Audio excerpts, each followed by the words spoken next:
back to the West London Sport QPR podcast. A combination of holidays, timing issues, and let's be frank about it, apathy have led to a slight delay in getting back on the air. But here we are now to reflect on QPR's mixed start to the new season. As ever, I'm joined by former Rangers striker and captain Kevin Gallen, whose picture now adorns the new Loft Legends wall, which was unveiled on Saturday outside the Forever Isles bar and officially opened by Jerry Francis, head of the Ipswich game. Now, just a quick word, some real credit should be thrown out towards the hard work of QPR historian Chris Guy and Martin Percival, and also from the club, Dan Larry and Matt Webb, who've done a magnificent job in getting the project over the line. It looks really, really impressive. And welcome back once again to Ben Koski. Thanks for joining us, fellas. Thanks, Ian. Okay. Right. As I said, it has been a mixed start season, but I guess we'll start with the most recent match. Ipswich, a 1-0 defeat, a narrow 1-0 defeat now. Both you gents were there at the game, but I'll throw it to you first, Kev. What were your overall impressions of the performance? Look, one thing I would say is it was a lovely day, great crowd. The fans were out in force. Considering, recent results over the last year, I suppose. But credit to the fans for coming out and showed real enthusiasm, real support for the team. Very good support. And the game, it was a decent game. Ipswich are a decent team. You don't get promoted from League One without being a decent team. You've got to have a good team to get promoted any division. So they're on a sort of a crest of a wave of winning football matches and habits, and you could see they had good patterns of play and they knew what they were doing. We done some good things at times, but I think Ipswich, controlled the game slightly. Hit the post, and it rolls across and hits the other side of the post, and that goes in, and it's a different game. That's where QPR are at the moment. But I thought maybe a draw might have been a fair result. And to be honest, I would have took a draw at the start of the game because Ipswich have had a great start to the season. But it wasn't to be, and there's a lot of improvement needed in the next few weeks. Ben, what were your thoughts? Yeah, I'd agree with Kev that a draw, I think, probably would have been about right. I felt it was pretty close. I felt when the fixtures came out, it was a bad time, or it was going to be a bad time to play Ipswich. As we've said, a team that has been with that sort of momentum they've had from last season. They've only lost one game since last Christmas. I mean, when you've got that sort of run going, you're going to be full of confidence. And I think, I would much rather have played a team like Leeds, who are on a bit of a downer at this stage. I think I was mostly encouraged, to be honest. I felt there was certainly more good things than not. And you look at the sort of the new lineup that's taking shape, and you feel there's certainly been strides made since last season. I think one of the things certainly that struck me is when Ipswich scored, you're looking at what's the attitude, what's the body language like among the Rangers players, because I think we both know towards the end of last season it was dreadful when a goal went in, and I felt it was a lot better.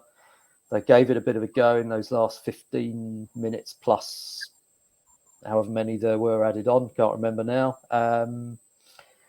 Didn't get the goal, but I felt there was a lot to be encouraged about. You don't want to lose at home. Sooner or later, of course, we haven't got another home game for a few weeks, but sooner or later that home record has got to improve, because as we know, last season, that was a major problem. Yeah. I mean, it was a better showing. I mean, I was at Cardiff the week before, and that was,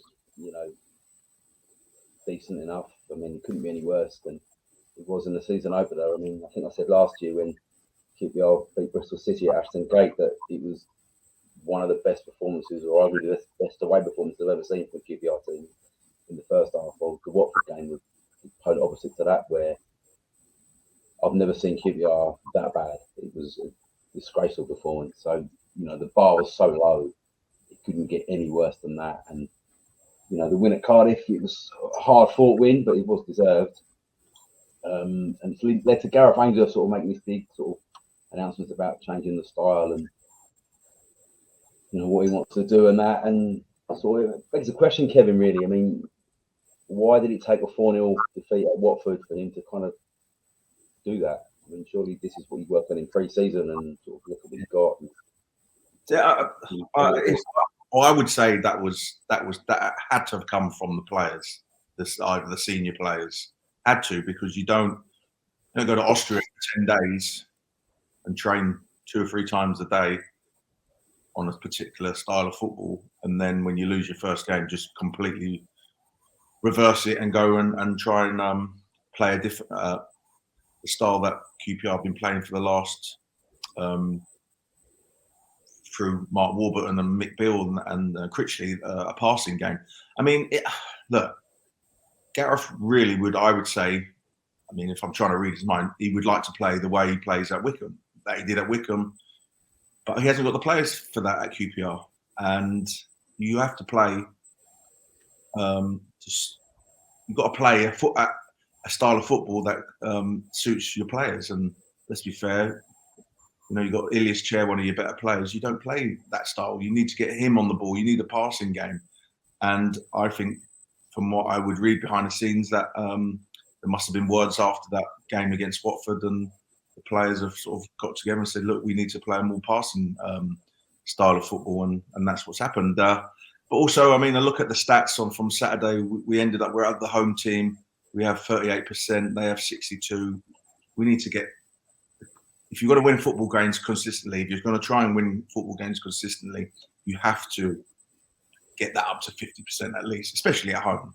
You have to, you know, dominating the control of the game and dominating the ball to win football matches. I mean, you're going to win the odd game like we did against Cardiff, and Burnley away, but you know, that's just going to be the odd game here and there.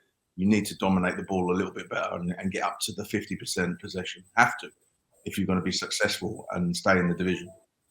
Yeah, I agree on that. And, you know, the thing that, I mean, we'll come on to my positives in a minute, but just, you know, they did lose the game, and I just felt, I mean, the goalkeeper, I'm not convinced that's a great signing, to be honest.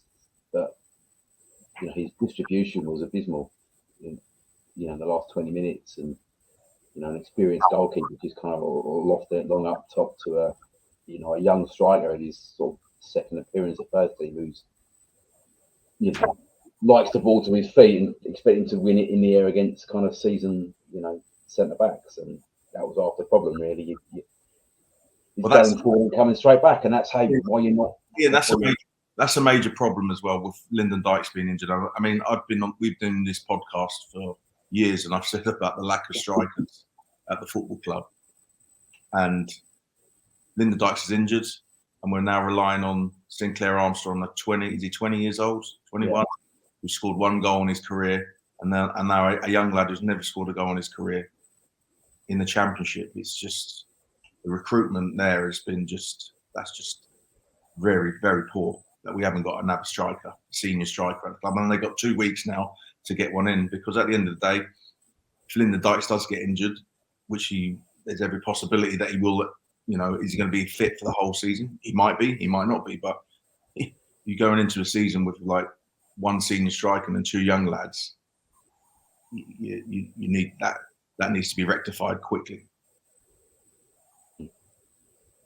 Yeah, I mean, you're looking at, I mean, the loan window is still open. I think that's the avenue they're going to have to go down. You know, but they do need. I mean, I don't know, the financial situation we're told is not great in terms of the financial fair play. So you can only work in the parameters you've got. But they release a lot of players in the summer, and the squad's a lot smaller, and it's not a better squad than it was last year. So he's got, you know, I'm not saying he's got one hand tied behind his back, but with just, as you say, the lack of strikers, it's going to be very difficult to win games of football. What your thoughts on that, Ben? I know you're not a huge fan of rushing out and just buying for the sake of buying, but I know you must sort of be on the similar thoughts of Kevin that we need to bring a couple more bodies in?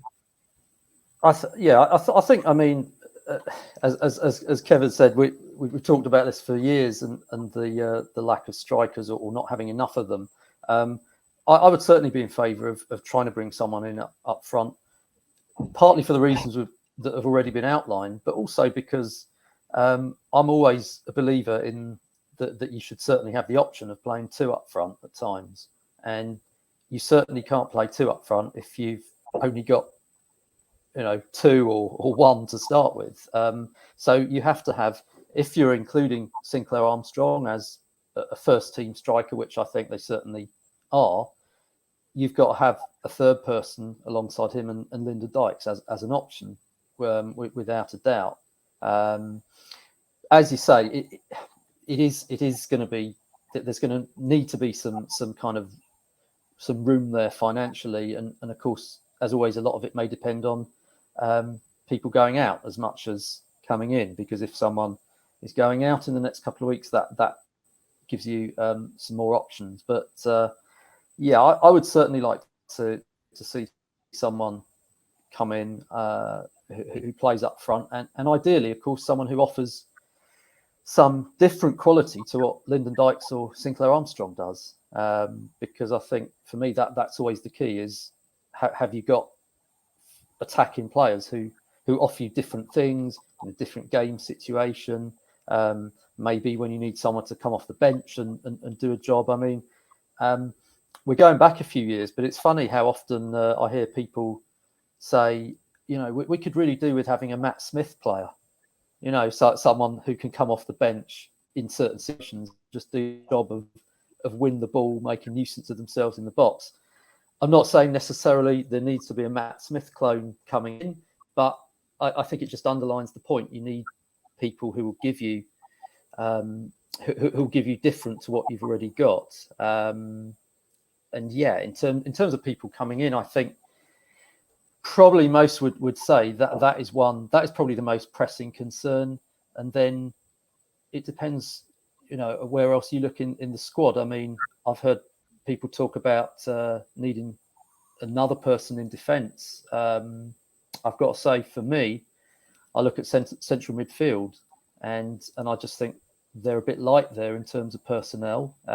If you look at it from last season, there's three central midfielders have left: Johansson, Amos, and Tim Arubinum, who went back to Aston Villa, and just one has come in, Jack Colback. So for me, although you've got people like Stephen Duke McKenna, who you would think is going to get minutes and gain in experience, but for me, that's an area, again, I would be looking at thinking, have we got enough options here for the season? Yeah. I think what you say about the bench is very, very fair point. I think you have to look at it and say, I mean, particularly now you're getting games more often than not are going to be 100, 105 minutes with the new rulings on extra time and injury time and that. And I think, you go back 2 years ago, when Mark Warburton signed Andre Gray, and they also had Charlie Austin and Dykes, and you wouldn't say it was an overriding success, but it wasn't a disaster either, because Andre Gray come off the bench 3 or 4 times in one game for QPR. I see Charlie Austin come off the bench, having that sort of depth and been out of the change yet. But as you say, Dykes picked up that knee injury. We don't really know how bad that is, because they like to keep these things very close to their chests. QPR nowadays, they don't like to say how bad an injury is, so we don't know how long he's out for. And then you see in Sinclair Armstrong basically run himself into the ground and just on 60 minutes go down like he's been shot, just with cramp. And I mean, I know, Kev, we've discussed this sort of off air. That's a little bit of a worry, isn't it? Well, I've said this before, Ian. It's the thing with Sinclair Armstrong. He's a big lad. For want of a better, he's like muscle bound, and everything he does is 100 mile an hour. As in, he never sort of, when the ball comes to him, he doesn't just lay it off. Simple. Everything's sort of a bit of a fight with the centre half, and that's his power, and that's his strength. His strength is his strength, which is obviously his power and his pace. and everything he does is 100 mile an hour and 100%. And to do that for 90, well, now it's like you said, 100 minutes. You have to be fit as, and it's a little bit of a worry that a lot of the players are going down with cramp, because they've had a whole pre-season. They went to Austria for 10 days, and I see the game. I went to the Norwich game, and a few of the lads, I think Albert Adoma had cramp, Stevie Duke McKenna had cramp. So it's a bit of a slight concern. But regarding Sinclair Armstrong, he needs to be more economical with his play, because to play 100 minutes, 100 mile an hour is tough, and he needs to, like I said, needs to lay the ball off and move, and not everything has to be a fight every time you get the ball with the centre half. And he done well. I think that's something you learn as you get more experience. I mean, you're a young player coming into the side. Well, that's the thing, Ben. We've discussed this before, where really for Sinclair Armstrong's development, he really, I think, should have been definitely on loan last season to a League One or League Two team and learning his trade, and maybe even this season. But because of the predicament that QPR are in with lack of strikers, they have to use him. But for his development, he probably should be at a League One team now till January, learning his trade. But we're in this situation where Linda Dykes is injured, and he's pretty much the first team striker at the moment. Yeah, he was good on Saturday. I mean, he's exciting to watch. I mean, that run down the line, it was he had to get the crowd out of his seats. There's a real sort of buzz when he's on the ball, and there was times on Saturday where Ipswich was just petrified of him. They didn't know what to do. It was really sort of, grown men, if you want for a better word, just sort of being absolutely, looking bereft of ideas about how do you stop him. He's just running through people. But as you say, physically that takes its toll. You're going to war every game with the centre back. It's not gonna, and perhaps, I mean, is that a coaching thing, do you think? Is that someone just sort of saying, I'm not taking away what you do? But I mean, I did Chelsea West Ham yesterday and saw Michael Antonio kind of scored a brilliant goal, bullied the Chelsea defence, and I sort of looked at him and thought, well, that's sort of what you want Armstrong to be when he gets older and better. But Antonio doesn't run around like Armstrong does. He's a bit more, I suppose, economical in what he does, and there's good sides to that and bad sides to that. But I mean, in terms of, Kev, do you think with Sinclair, is it just coaching or finessing, or something he'll learn when? It's a little bit of coaching.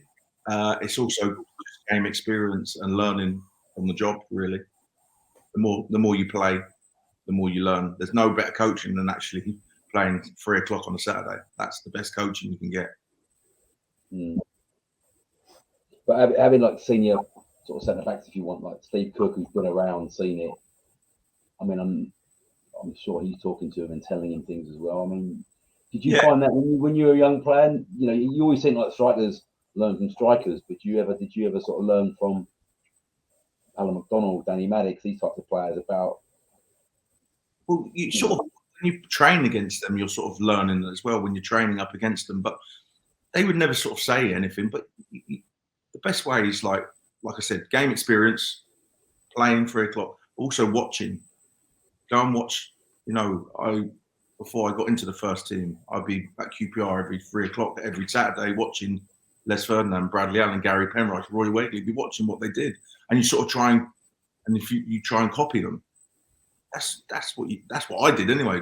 And then we had a really good reserve coach at the time, Roger Cross, and he was a very good striker coach, and he would I was very lucky in those days is that in the afternoons he would say to the youth team, we're going out and training in the afternoon, and basically would be striker training, and it was perfect for me and strikers. So that was good as well. I had a really good coach in Roger Cross to learn from, and like little movements and stuff of what to do when you're old. So always, I'm going to go a bit technical here, but if the centre half has the ball, the midfielder has the ball, and you want the ball to feet, I would always sort of stand behind the defender. So, and then if the defender sees me behind him, he then goes behind me. And as soon as he goes behind me, then I would come in front to get the ball to feet. So you need these little movements. And if you want the ball in behind, you go short and then spin. So you take the defender in and he thinks, oh, he's coming to feet, but then you spin over the top. So these little movements. And I was lucky to have a coach who taught me that at a very young age. It was like 14, 15. These are the movements. And it took me, by the way, it took me years to know how to do it. Because when he first told me when I was 15, 16, I did just like, I don't know what you're talking about. But by the time you get into game experience and, like I said, and playing, it just becomes second nature.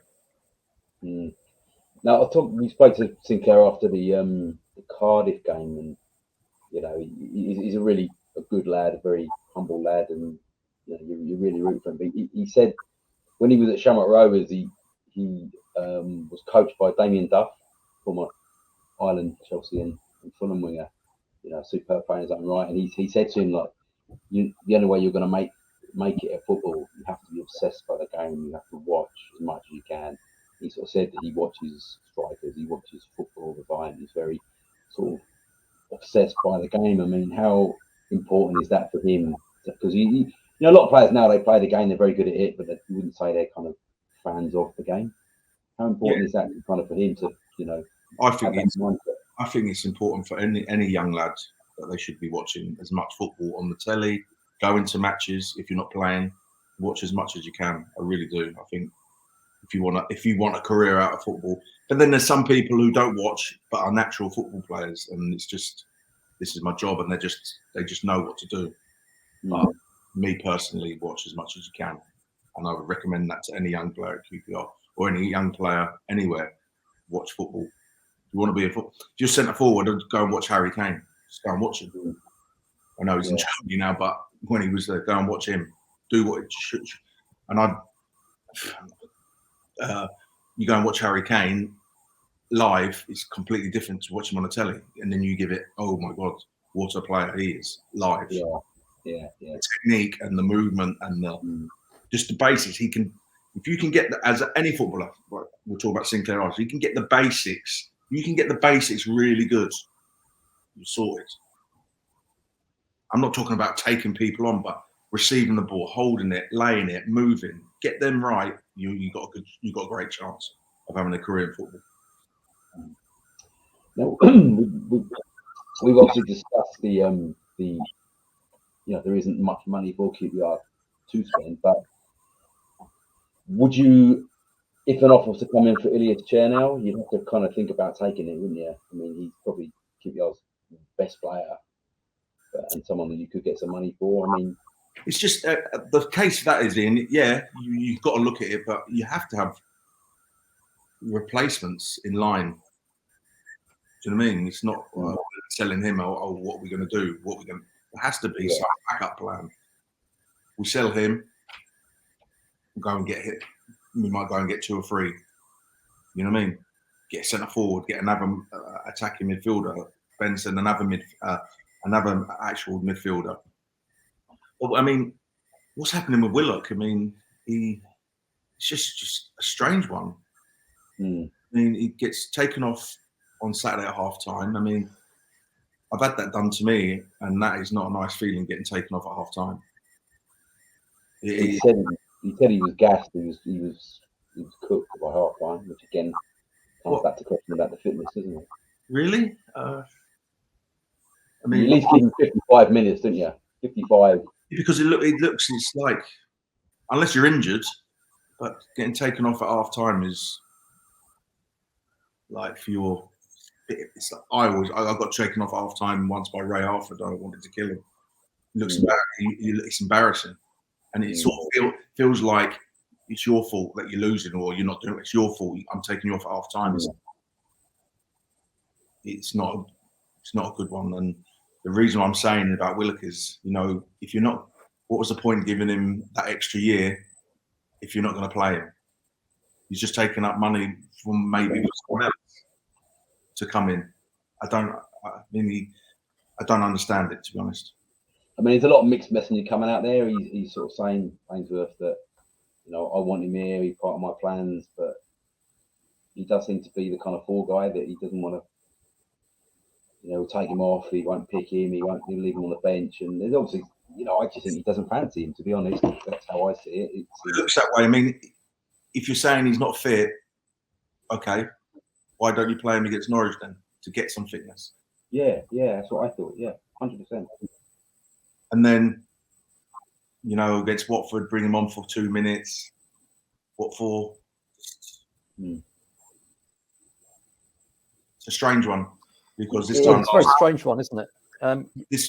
This time last year, he was one of the best players in the Championship, and I've never seen form drop off so rapidly off a cliff, really.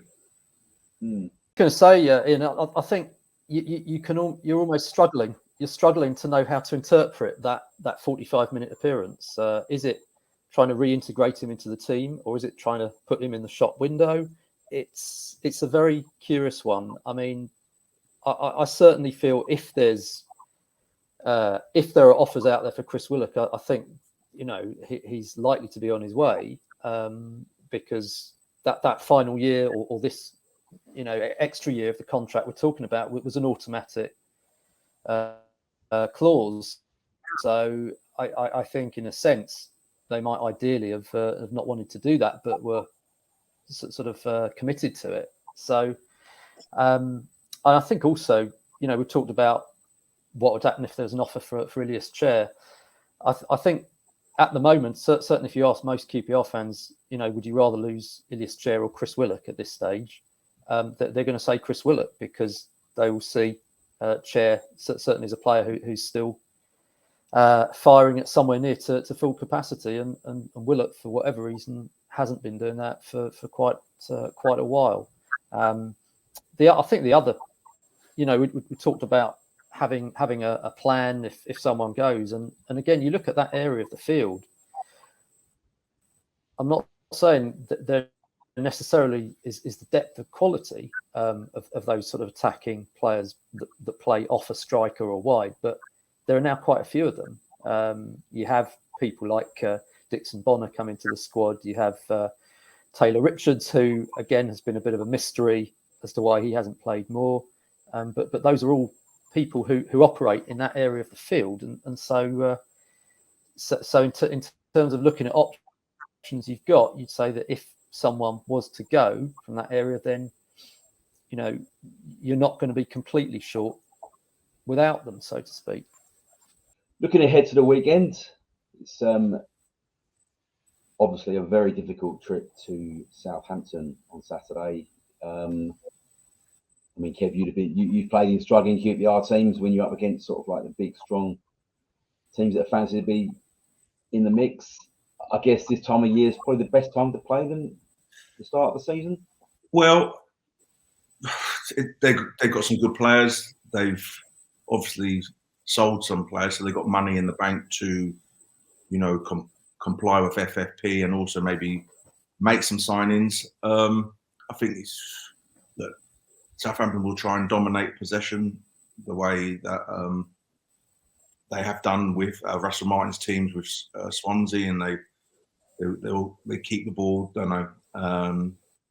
Sometimes I think they keep possession just for the sake of it. But it's going to be a tough game, and I would say the tactics for QPR will be similar to what they did against Burnley away last season, where sit deep and counter attack, and that's where it suits Sinclair Armstrong. I think away from home suits him better, because the counter attack and the spacing behind, win the ball and try and release him with his pace and power. So that suits him. I think playing away suits Sinclair Armstrong better than sort of playing at home if you were trying to dominate. But saying that, we had 38 possession at home on Saturday, so it's a tough one. They're a good team. They've got some good players. They've had a good start to the season. I would take a draw right now, if you ask me. But you never know. Ben? Yeah, I think again, Southampton, have, they've shown already this season. They've got a bit of resilience about them. I think I'm right in saying the 3 games they've played so far, they've been ahead and then pulled back to 1-1 and come back to win. Or I think the one against Norwich, they came back several times to get a 4-4 draw. So that suggests to me they've got kind of a good kind of character in the side. Even if you go ahead against them, they're going to come back at you. And again, perhaps though we said Ipswich, maybe not the team you wanted to play at this stage of the season. Maybe a team that has come down is one that is more suited. And I think, as Kev has said, some players we've got the style away from home might suit them a bit better. So I think certainly not inconceivable to get something out of that.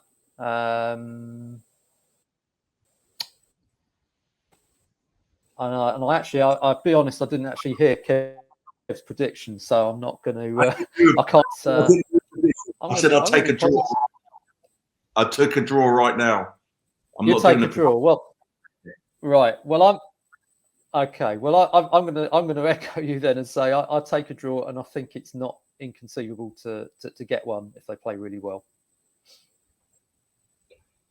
Yeah, so I can't see it happening, to be honest. I think Russell Martin is played at QPR plenty of times. He knows all about QPR. He's coached against Gareth Ainsworth in League One with MK Don. So, I just think that they'll have too much of QPR, especially down at home. I think I'll give them a chance of maybe getting a squeak if they can keep it tight. But if they concede early, then there's a good chance that Southampton could win this quite comfortably. So I'm going to go for a 3-1 to Southampton. Which pains me to say it, but it's they started the season quite well. To be fair, they had a good win at Plymouth and on Saturday, and Plymouth are flying. I think, to be honest, I think them and Leicester are going to walk away with this division. I think it would be very similar to what Burnley did last year with those two. So we shall see. Well, thanks very much for joining us, boys, and hopefully we won't be as delayed in getting a podcast out for next week, and hopefully we're talking about some cheerier news. But thanks for joining us, and as I always say, please subscribe on YouTube if you can, and give us a like and all those nice things, and I'll see you soon.